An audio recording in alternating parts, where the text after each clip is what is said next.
You are now tuned in to the Storm Tracker Podcast. All right, it's the Storm Tracker Podcast. I'm Marcus Benjamin here with Frank Tucker, and we are going to discuss Miami versus Pittsburgh. But before we get into that, just wanted to say to follow and subscribe CanesCounty.com. Also follow us on YouTube as well, live from Canes County. Also follow us on Instagram and Twitter and Facebook as well. We actually have a promotion going on this weekend. Rivals 22 would be the promo code Rivals 22, and that's just for $22. You can have access to our exclusive content for an entire year. So we're at the last game of the season, Frank. Miami versus Pittsburgh. When this season started, we figured this game was going to decide the Coastal Division, and it's been anything but that. It's really just going to decide if Miami's going to a bowl game. If they win, great. Yeah, we get to go to a bowl game. We get to 6-6. Woohoo! But if they lose, wow, it could be really, really gloomy around the University of Miami football program. And I feel like this team really wasn't properly assessed at the beginning of the season based on depth, based on the injuries that we have, based on personnel and the schemes that we run. So it's kind of to just be this last game of the season and only hope for eligibility.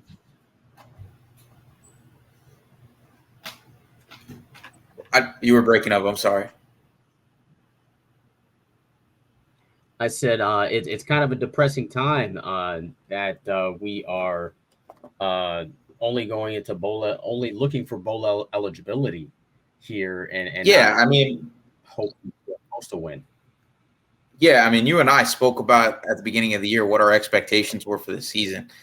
I think we were talking like 9 to 11 wins was what we were looking at. A little crazy, right? Pitt got Caden Slovis. I know that they lost, a special wide receiver to USC, but overall, like these were two of the most talented teams in the conference, especially in the coastal side of things. And obviously, Pittsburgh had talent at running back. Outside of their potential, award-winning running back, they had guys like Vincent Davis and Daniel Carter, who were both South Florida guys. There was enough talent for them to be good, as well as Miami. And it seems like both teams have kind of disappointed this year. With Miami, for us to be happy with 6 wins and a potential bowl opportunity is definitely different than what we were talking about. But we know the struggles that have happened throughout the year. It's been injuries. It's been, coaching issues. It's been red zone woes. It's been, changing at quarterback on a weekly basis. Offensive line dwindling down to 6 guys. One thing after the other, cornerbacks not being able to cover on the outside. I think anything that can go wrong this season pretty much has. But listen, there's still a potential bright side opportunity to get a bowl. And obviously we know what the 2023 class is looking like, and transfer portal is looking very strong for Miami. So a lot of negative, but at least some sliver of positive, right? Yeah, we do have some slivers of positivity, I guess you could say. I mean, it's pretty bad, though. It's pretty bad. I don't think anybody thought it was going to be this bad for the Miami Hurricanes, but here we are playing for a win here against Pitt. Win or lose here, though, Frank. Do the coordinators Kevin Steele and Josh Gaddis deserve another year here? Is there a situation where you see them staying with the program? From what I hear, there's a high possibility that they won't be with the program for the 2023 season. What do you see kind of playing out with those two guys? with Gaddis, it's time. It's time, man. I've been pretty much a Gaddis supporter the entire season. I've vouched for him, through the personnel issues, the injuries, the lack of scoring. But I think last week was just kind of icing on the cake in being able to bash Gaddis. 98 yards of total offense, 1 first down in the first half. That's unacceptable. You can have personnel issues, but Furman should not have a better offensive performance than the University of Miami, and that's what happened. I don't think he deserves another year. I think there's probably going to be a mutual separation. Gaddis is probably going to look for another opportunity, kind of like offensive coordinators we've had in the past that just didn't work out after even just a couple of years. And I think he's the new Dan Enos. He's the new Dan Enos, and that's sad to say, but I think he's gone. Steele probably deserves another year, but the question is, does he want that, right? Could he potentially retire, step down from the job? I think that he might be a little too old, might be too long in the tooth for this type of position at Miami, especially with the recruiting that defensive coordinator position is probably going to entail. I think that Miami should be looking for 2 new coordinators as soon as next season. Now, I actually think that they both should stay another year, just because there's going to be a whole rehaul or overhaul, I should say, of the roster. And I think they deserve to really kind of have more of their guys to use bonus standpoint, because let's face it, college football is a business. I think aesthetically you kind of have to make the move because it just doesn't look good. Miami's been historically bad. And if they lose this game, it'll be the only second time in about 50 years or so, or that Miami has lost more than 6 games in a season. So I think aesthetically, I feel like people may look at you retaining these 2 guys as, Al Golden all over again, like the Al Golden era where he just kept this guy D'Onofrio in there for a while, for way too long than he should have been in there. So I'd like to see a scenario where Gaddis actually stays on the staff and just they bring in a new guy, maybe at offensive coordinator. Frank Ponce, I'm not so sure if he's the answer at offensive coordinator because the quarterbacks haven't really developed to a level where you feel confident that he can take over now an entire offense. So those are my two points about the whole coordinator situation. I think this team and program probably deserves a reset after this, abysmal season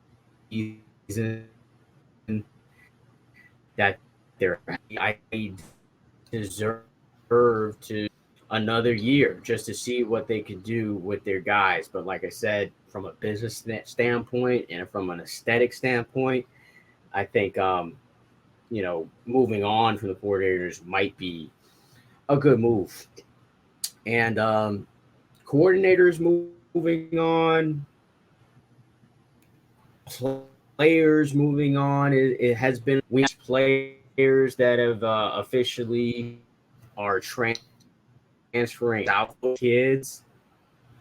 And I wanted to question you, Frank, about, because let's be honest, we're gonna see more transfers, and Sunday is gonna play out to be as one of the more historic days when it comes to the transfer portal, as far as the number of kids that are transferring out.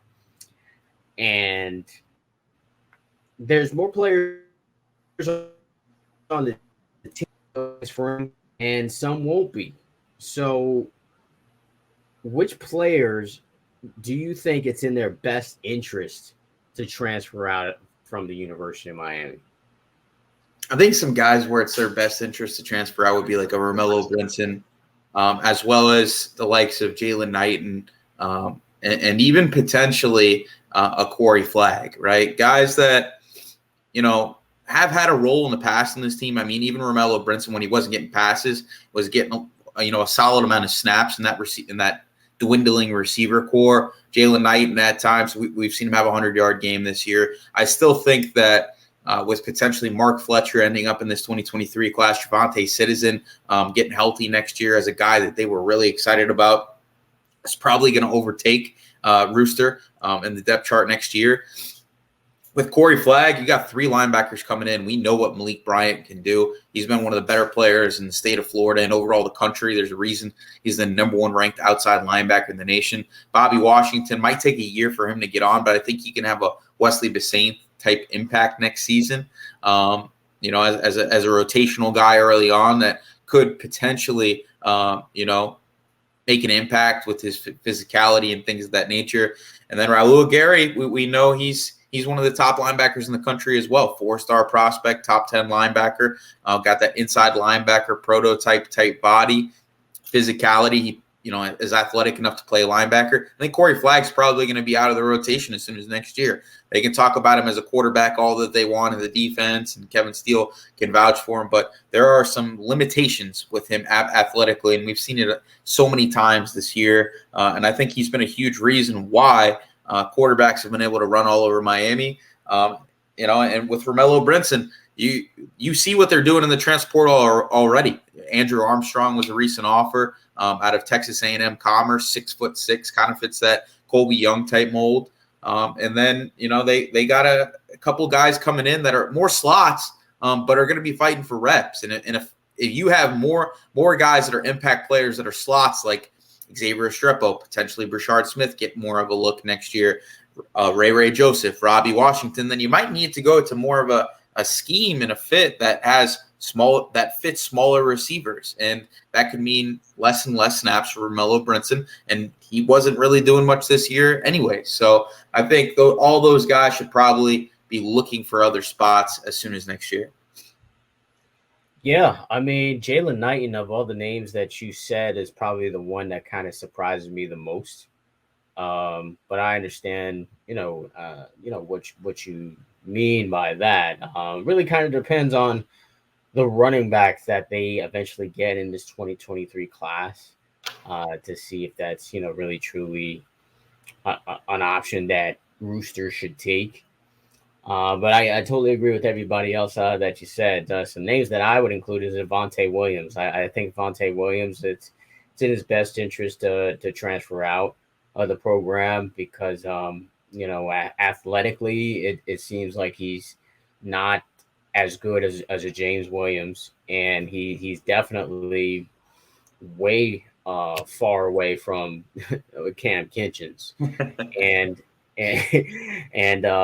so I think it's in his best interest. He was a highly touted recruit coming out of high school in Central Florida. So I think would benefit to go somewhere else. And then the other guy for me, I think, is Jake Garcia. He's kind of the odd man out as far as quarterbacks are concerned for the future because I strongly believe Tyler Van Dyke is going to return next season, and with Jakari Brown as the quarterback in waiting, and then you have Emory Williams there as well.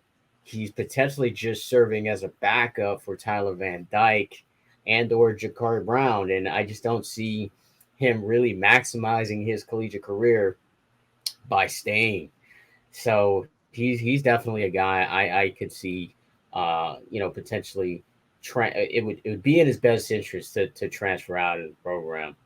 But let's talk about some guys that we wouldn't want to see transfer out or we want to see to continue to develop. And one for me is Lawrence Seymour, man. I think Lawrence Seymour is a guy that, due to injury, got a lot of playing time this season. He struggled at times, but he excelled at it in some games as well. And I think he, deserves a shot to really kind of stay on the team at least for another year. I don't think Connor Liu, as far as is kind of ready to kind of jump into the fold as soon as next year. So I think he should, definitely stay another year. And as far as other guys, I think a lot of the young DBs I feel should stay another year.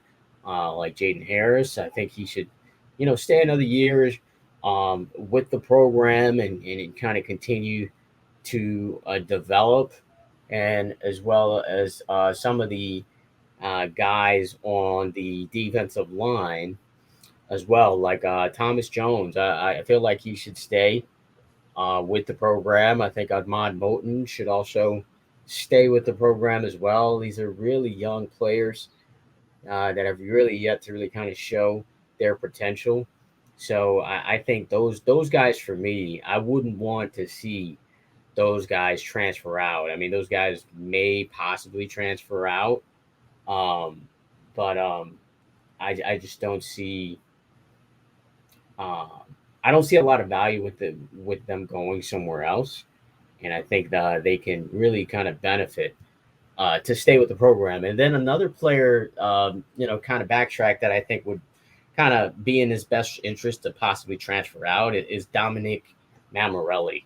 I think he should. I think he should try his or put his chance to the transfer portal, but he and Jaleel Skinner, clearly jumped him in the depth chart, and I think he is going to be the odd man out with these three tight ends coming in.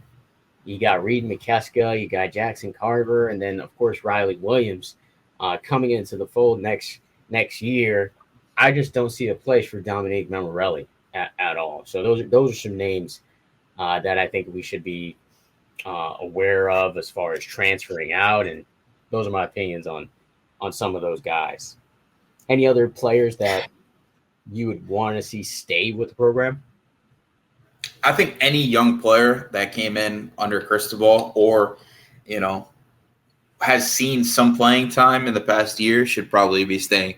I totally agree with you on Mammarelli. I think he's a solid player. I think he just kind of got caught up in one of the stronger positions for Miami over the last decade. He's a really good blocker. He showed some ability at Naples as a player that can catch the ball to the backfield. And I think a smaller environment might be really good for him. Avante Williams is intriguing to me because I feel like that there could be a use for him still in the defense, right? With James Williams getting closer to the box, and him having some issues this year on top of that. He hasn't always been the most consistent player. I don't think you ever want to lose depth at a position of strength, especially when there's a talented player like Avante Williams. But obviously there was some issues with him this year. The Instagram deleting everything from Miami, and any rumors that there were, in the first few games about him potentially transferring. I wish that they could try to fix that. Kind of how you feel about Rooster. But I get what you're saying in regards to him potentially finding a new home, because he could be an impact player at another program. He's got that type of talent. Was once at IMG Academy. He was in the conversation for the number one safety in the country for a reason. So, but I don't really have anybody else that I think should transfer. I think that there probably is going to be some backup guys that end up leaving the program, especially at defensive back. Like Kamari Rogers is probably a guy that leaves, especially with his father's comments on Twitter just a few weeks back. I could definitely see, the likes of Peyton Matocha. Does he even have another year? If he does, potentially him outside of the program. Yeah, how long has he even been on the team, Frank? It feels like forever. It feels like forever. I think he was like the first class for Mark Richt. Oh my goodness. Yeah, COVID has been good to him. But if he's got another year, I could definitely see him leaving. Any offensive line, like big baby Lawrence Seymour, I don't think he leaves. I think that there's potential for him to be a package deal with his brother, but we could see what happens on that. I think him getting some playing time and being that versatile player that can play guard. What do you mean? What do you mean by a package deal with his brother? You never know if his brother ends up. If Pitt really wants to keep him in their class. There's been some talk about him going to Auburn and potentially flipping there with his quarterback. And even Auburn, if they wanted to offer, to have his brother come as a transfer and get a true opportunity to see the field, would not be surprised to see that happen. He wasn't a Mario recruit. He was part of that 2021 class. He's more of an undersized offensive lineman, 6'1", 6'2". We know how good he can be because we saw it, you and I, in person at Miami Central as the best trench player maybe in South Florida. But he's just really not what Mario Cristobal recruits. I mean, even like the Connor Lewis and the Antonio Tripp's like 6'4" and bigger at center. So he doesn't fit that mold of Alex Mirabal and Mario Cristobal, but he did a great job stepping in as a rotational guy. And I think he has some depth value, but I wouldn't be surprised to see him potentially go with his brother to wherever his brother ends up signing to. Interesting. We may see more of Seymour with his brother. So that's kind of interesting. We'll see what happens there. So anybody else, or was that it? Because that's pretty much it. Game. I think that's pretty much it. I wouldn't be surprised to see Mario Cristobal, especially if Dan Lanning, goes for one of those SEC type jobs, like if Ole Miss goes after Dan Lanning or something like that with a big money. And, things I hear about him potentially trying to return to the SEC and, him being a guy that really has bounced around on a year-to-year basis. I could definitely see him potentially going back to the SEC. And if that happens, I wouldn't be surprised to see a Miami go after like a Justin Flo at Oregon or somebody like that, like a Noah Sewell, just because, linebackers still a need, right? Like they can talk great about Corey Flagg, and I know we have 3 linebackers committed, but I would not be surprised to see that being a position of focus in the transfer portal. Caleb Johnson leaves, Avery Huff, probably a goner in the transfer portal, and Corey Flagg just not getting the job done.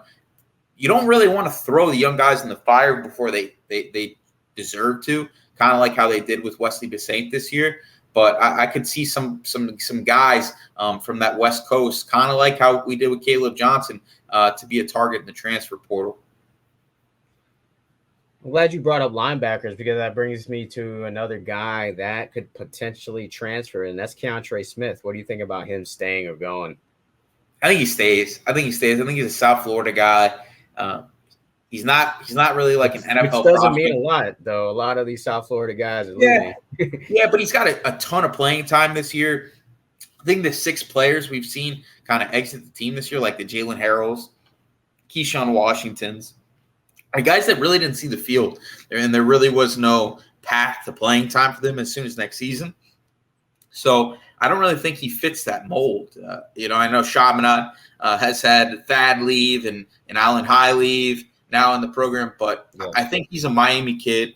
I think he has a potential role as that strong safety type player, special teams type leader guy. The coaches like him. That's why they keep putting him on the field. But I just don't see him transferring. I don't see him transferring. Maybe like a grad transfer down, like maybe in his final season if those 3 freshmen end up being studs. But I see him I see him in the program next season still.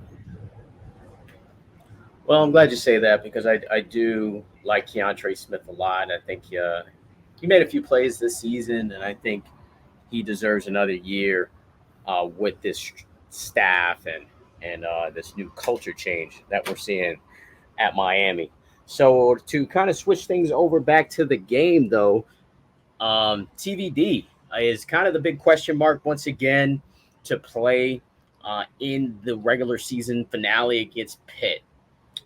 My question to you, Frank, is if TVD is, let's say, 85%, do you start him against Pitt?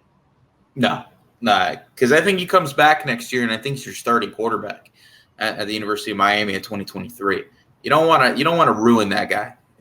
You don't want to ruin him for a game that would help you get to a bowl, but could ruin your whole next season. Because love Ja'Cory Brown and love the ability that he brings. I still think that there needs to be some further offseason development. Some time to still kind of groom himself as a passer. And I don't think he's ready yet. So you do not punt on 2023 in your starting quarterback by playing Tyler Van Dyke in a game where he's still injured.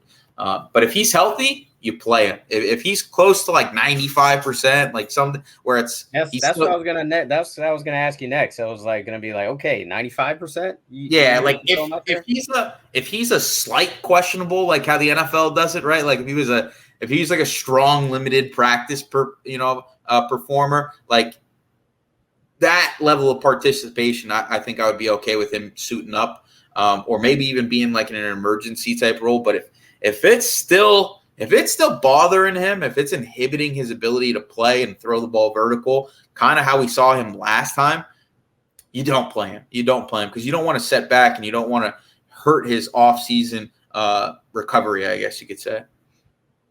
Yeah, I hear you. I definitely don't want to see a performance like we saw against Florida State, where he was basically playing with one arm out there, and which hindered his rehab process. So definitely don't want to see a situation like that. But definitely could see him in the bowl game. I definitely could see that scenario if Miami indeed makes it to a bowl game. But will they? Is Ja'Cory Brown enough to engineer this team to a victory? Because last time out, I mean, I know it was Clemson, and Pittsburgh's no Clemson, but they are the best team against the run, which in the conference, which means you're going to have to throw the ball. You're going to have to throw it to win this game. And Ja'Cory Brown, outside of a few throws against Georgia Tech, really hasn't shown that he can throw the ball effectively, consistently. So with all that being said, do you think Miami can put up enough offense to even keep up with Pittsburgh if Tyler Van Dyke doesn't start or play? I don't. I love, like I said, I love Ja'Cory Brown. I don't think that the running game is going to be good enough to overcome Pitt. And I think that they're going to try to make a statement, Pitt, right? They're at 7 wins right now. If they can get to 8, right, that's huge for them in recruiting, because there's still some guys that they need to go after. They just lost the quarterback to Notre Dame, right? They got to get back into the good graces of a lot of recruits. And 8 wins is way better looking than 7. And even in a bad year for Miami, there's still a signature win for everybody in the ACC. You're going to get the best from every team you play, because even Virginia Tech's coach, Brent Key said when he played Miami, they put it to Miami and they won by like 3 points. So it's just one of those signature type victories, and I think Pittsburgh's going to bring their best. And if Ja'Cory Brown is the starting quarterback, I don't think that they're going to be able to throw the ball enough. And as you said, Pitt is the best team at stopping the run in the conference. Charlie Partridge is one of the best defensive line coaches in the country, and his team is going to be ready to go.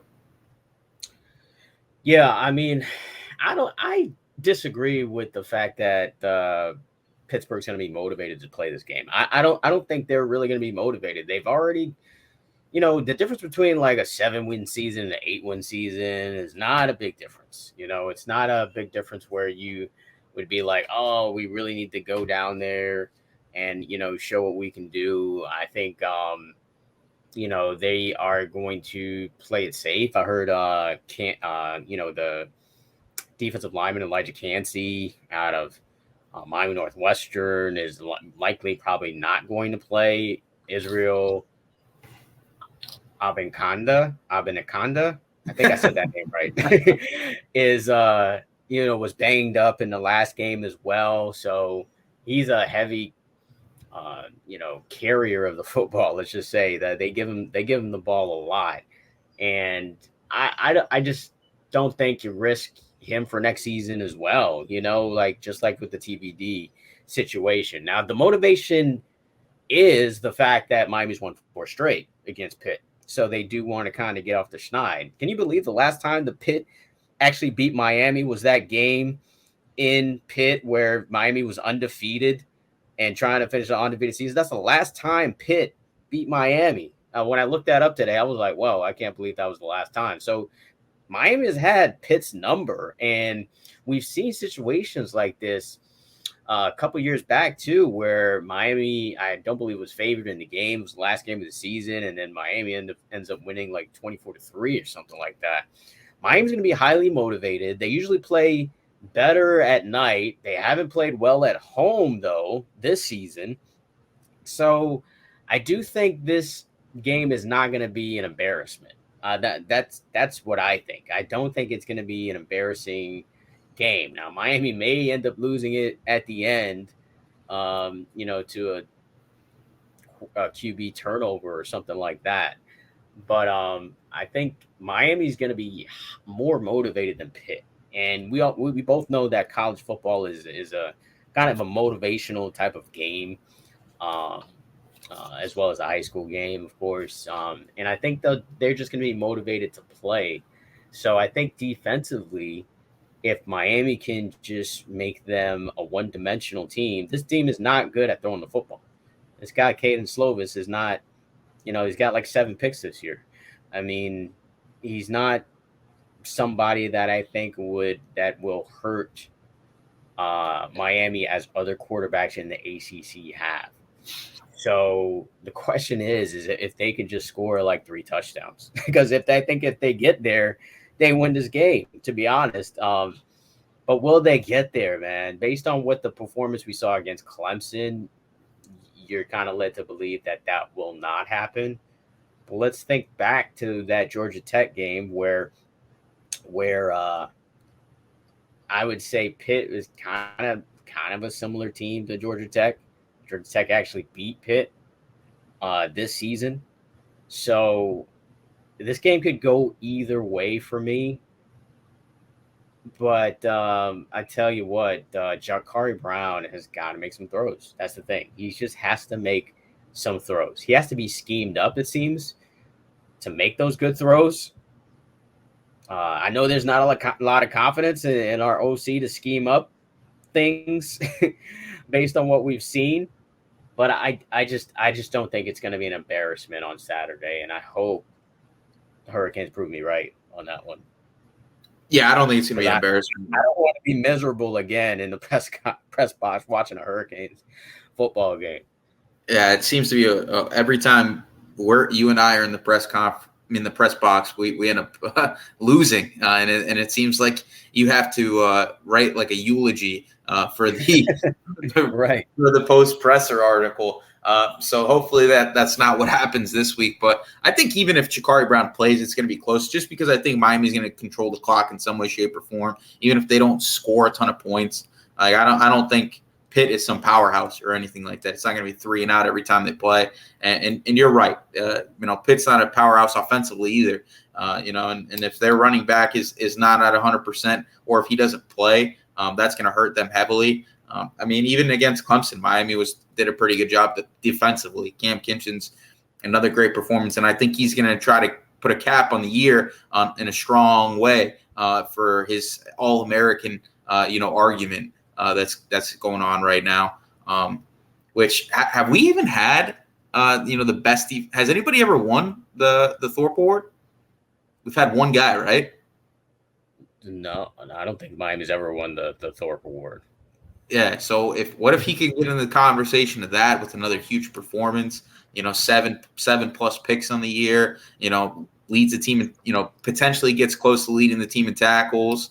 And is able to make some plays. I think that would be huge for him. So I don't know. Miami's got a chance. I just think if Tyler Van Dyke plays, they probably come in with a better chance to win. Jakari Brown, you're 100% right, needs to make some throws, though, and that's what I'm scared of.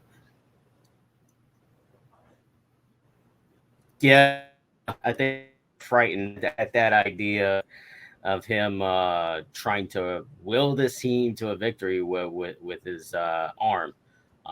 Nobody's afraid of his legs, though, as far as willing this team to a victory with his legs. But Pitt's been tough against the run, like we said. So it's going to be a tall task for Miami. But if they lose, man, it's going to be doom and gloom for this program.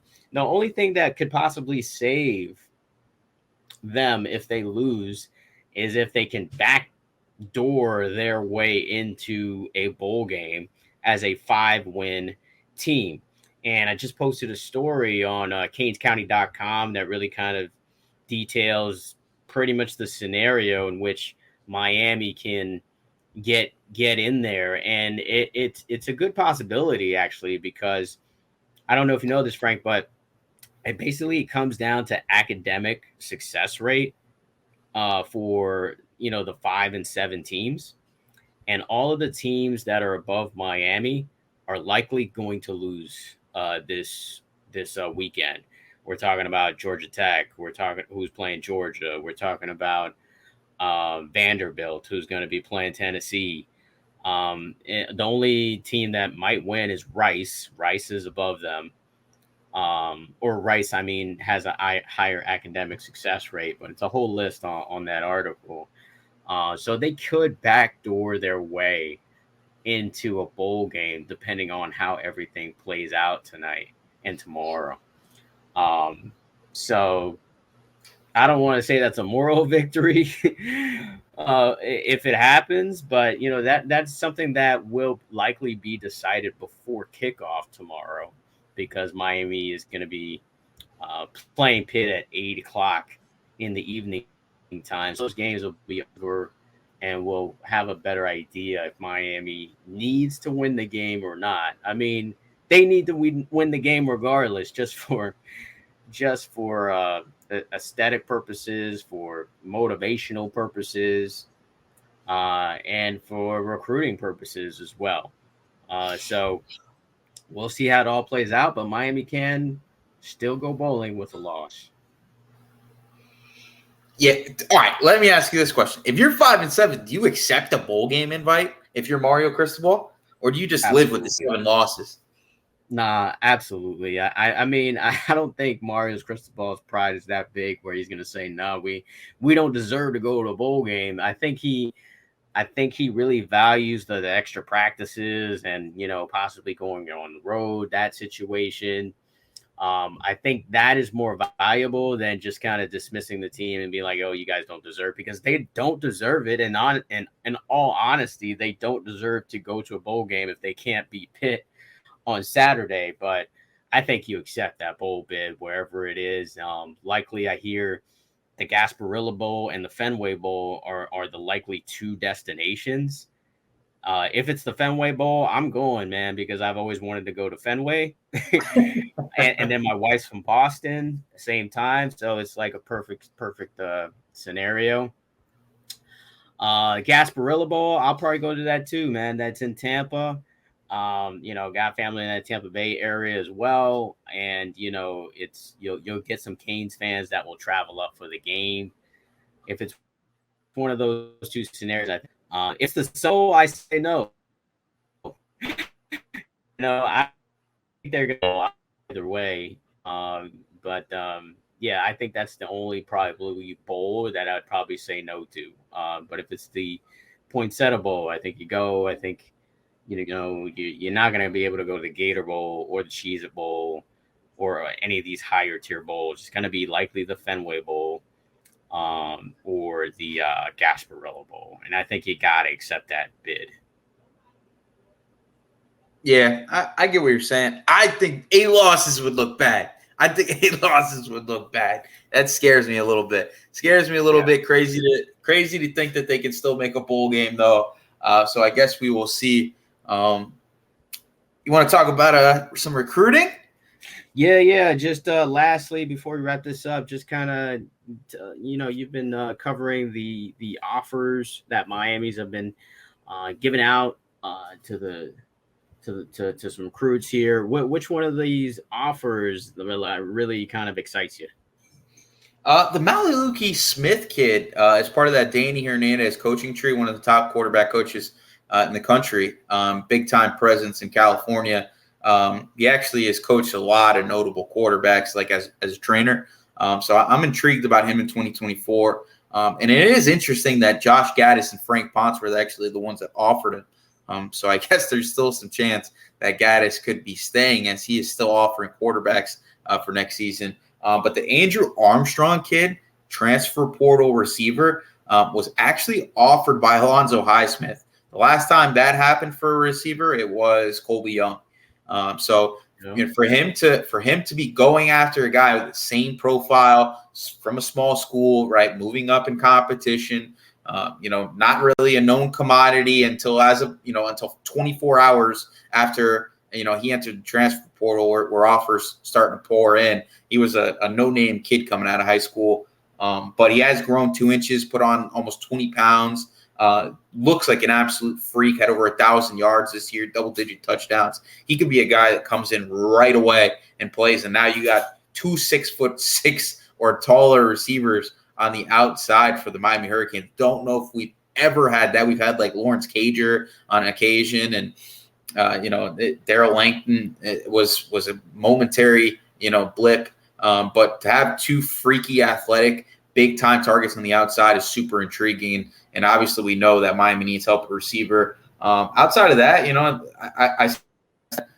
we're on Samson Okunlola watch. I know there's been some smoke about Florida, and him potentially, going there instead of Miami. But I still like Miami's chances. I still think they're a leader. And Mark Fletcher is a Miami lean. Don't listen to anything that anybody says. Otherwise, Miami is offering the most in regards to playing time.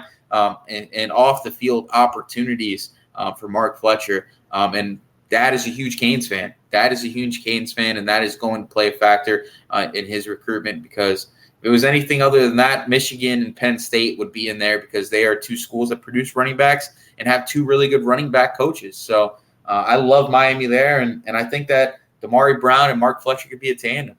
So waiting to see what happens. I don't believe the Florida smoke either at all. I mean, I think that's something that the Gators fans just like to kind of rile up. If it's not Miami though, if it's not Florida? I mean, what other schools did you said Penn State and Michigan are also contenders? Yeah. So I've heard that his best visit overall in the process was Michigan. I don't know if they're going to be able to get back into it. They already have, Cole Cabana committed right now, who's a 4-star running back, top 10 kid. Penn State is really going after Chris Johnson. That is a team to watch in the Chris Johnson stakes, as Lane Kiffin is likely to end up at Auburn. That Christopher Johnson, this recruiting is starting to become a circus now. Like, it's all over the place all of a sudden. Like, it started off Miami pretty strong, and then Ole Miss out of nowhere, and then Miami again pretty strong, and now he's taking a visit to Clemson for the South Carolina Clemson game, and now you're saying Penn State is involved?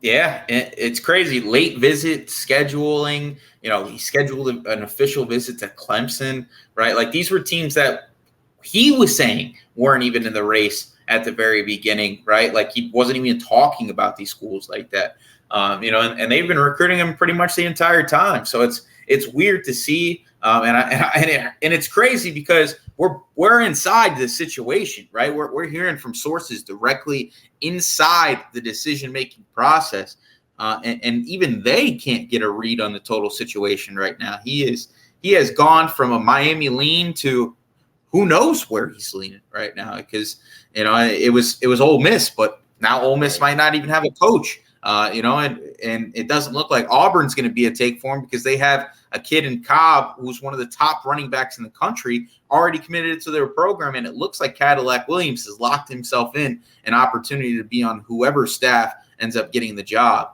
It's going to be interesting to see what happens with Chris Johnson. I think Mark Fletcher is way more likely to end up in this class than him. I still think Miami's pushing, as we saw. He was on a visit, pretty recently with a couple of teammates who are actually like really good players. I know people think like it was just teammates visiting. Marcus Striggles and Edward Lewis are really good slot receivers. Not saying that they're Miami offer guys right now, but they're definitely names to watch as well, especially if Miami strikes out in 2024 with the top guys. I would love to see like an Edward Lewis in the class. Explosive kid. He's probably going to hit 10-5 times.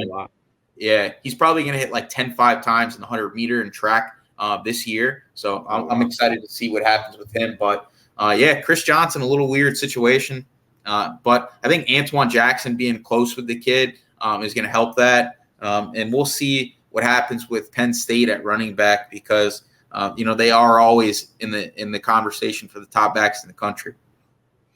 Yeah, I'd like to see Miami take both of those guys, especially since you don't have a back really committed, and they're both very different as far as the type of running backs they are. I think you kind of need both types. You need like an all-purpose back who's got speed and Christopher Johnson, and then you need a bulldozer type of back that can possibly carry it, 20, 25 times a game if you need them. In a Mark Fletcher, especially in late game situations. So hopefully that pans out. I did have a chance to speak with Samson Okunlola this week. It's kind of hard to, pinpoint exactly where he's leaning, but he did confirm that Miami's still, texting him the most. And then I asked him too, and I was like, are you texting Miami back the most? And he was like, yeah, he kind of laughed that off, but he was like, yeah, I'm definitely texting them back the most. So Miami putting in that has the strongest relationship. A play I think is going to be in the running all of a sudden is Ohio State. He kind of mentioned Ohio State a couple of times. And, I wouldn't be surprised if he's out there at the game. His season is already over there where he plays high school ball in New England. So, he's pretty much open to kind of visit anywhere between now and signing. He wants to sign before National Signing Day. He expects to release a top schools list within about a week. So, obviously, Miami's going to be in there. And I think they are still leading for Samson Okunlola. So, that if they indeed get him, I think this is going to be the best offensive line Miami has ever brought in as a recruiting class. To have 2 5-stars, Francis Malgoa and Samson Okunlola, and then you got Connor Liu, Tommy Kinsler, Antonio Tripp, Frankie Tinalau. I mean, it's pretty amazing to have that type of size on the offensive line come in one haul. So I think it's a real possibility. And, he continued to say that Miami's got some really good dudes as far as the coaching staff is concerned. So I still think Miami leads there, but he's definitely going to feel his way out all the way up until when he signs. Yeah, I feel good about that one. So I think Miami finishes strong. I think they finish strong. And I'm excited for the transfer portal. You and I were talking about it. This Sunday, watch out, guys. Watch out for the names that drop. I think Miami might have some surprises. I wouldn't be surprised to see some starters jump in. NIL is going to impact the transfer portal this year, not just from the sense of getting kids, but kids jumping into the portal because they're not getting those opportunities wherever they're at, comparative to the kids that they're bringing in, and they're going to be looking to get their money in this class. Yeah, absolutely. You got to get the bag when you can. Why not? All right, so that's going to wrap it up for the Storm Tracker podcast. More on CanesCounty.com. Make sure to subscribe to our YouTube channel. And also follow this podcast as well. It's on Apple Podcasts, Spotify, as well as SoundCloud as well. So that's going to wrap it up for us. And hopefully the next time we speak, we are going bowling.